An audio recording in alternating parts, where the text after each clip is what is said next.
গেল বৃহস্পতিবারের পর থেকে ইরানের যুদ্ধের প্রভাবের কারণে বাংলাদেশে যে জ্বালানি তেলের সংকটের আশঙ্কায় অতিরিক্ত তেল কিনছে কিছু মানুষ।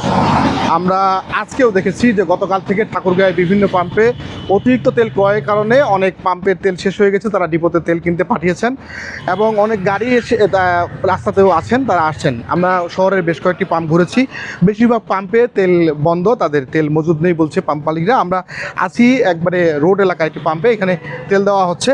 আমরা একটু কথা বলবো। আমরা যতটুকু জানতে পেরেছি যে এই পাম্পে এখন পর্যন্ত তেল দেওয়া বন্ধ হয়নি এবং তারা তেল যে যারা গ্রাহক আসছেন তাদেরকে সরকারের যে রেশনিং পদ্ধতি, সেই রেশনিং পদ্ধতিতে তারা তেল দিয়ে যাচ্ছেন।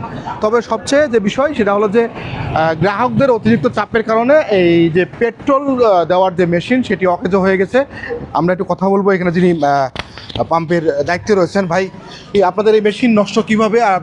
মেশিন নষ্ট, একদিনে 4-5-7 হাজার লিটার তেল একদিনে দেওয়ার কারণে আমার মেশিনের ফিল্টার জাম হয়ে গেছে। এই ফিল্টার ওয়াশ করাইতে দিছি, এই ফিল্টার ওয়াশ হবে, মেকার আসে লাগাই দিবে, দেন এটা চালু হবে।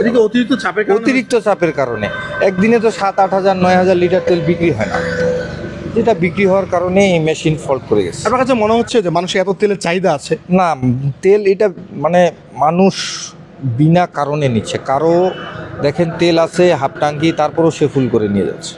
হ্যাঁ, একবার 200 টাকা নিয়ে আসে, আবার ঘুরে আসে, আবার 200 টাকা নিচ্ছে। এখন আমরাও দিতে বাধ্য। আমাদের তো যেভাবে দিছে 200 করে, আমাদের প্রত্যেকটা গাড়িতে একটা লিমিট দিয়ে দিছে যে সরকারিভাবে এইভাবে যাবে।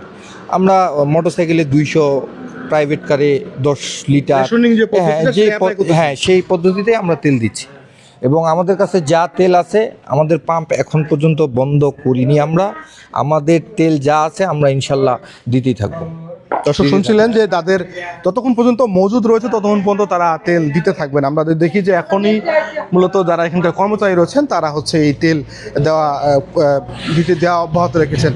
অকটেন পেট্রোলের বাইরে ডিজেলের যে চাহিদা, কৃষকরা এসে তাদের যে চাহিদা মতো সেই তেলগুলো নিয়ে যাচ্ছেন। এর বাইরে যদি বলে রাখি, শহরের আমরা প্রায় 10টি পাম্প ঘুরেছি। 10টি পাম্পের কিছু কিছু পাম্প গতকাল রাত 10টার পরে বন্ধ হয়ে গেছে, কিছু কিছু পাম্প ইফতারের আগে বন্ধ হয়ে গেছে।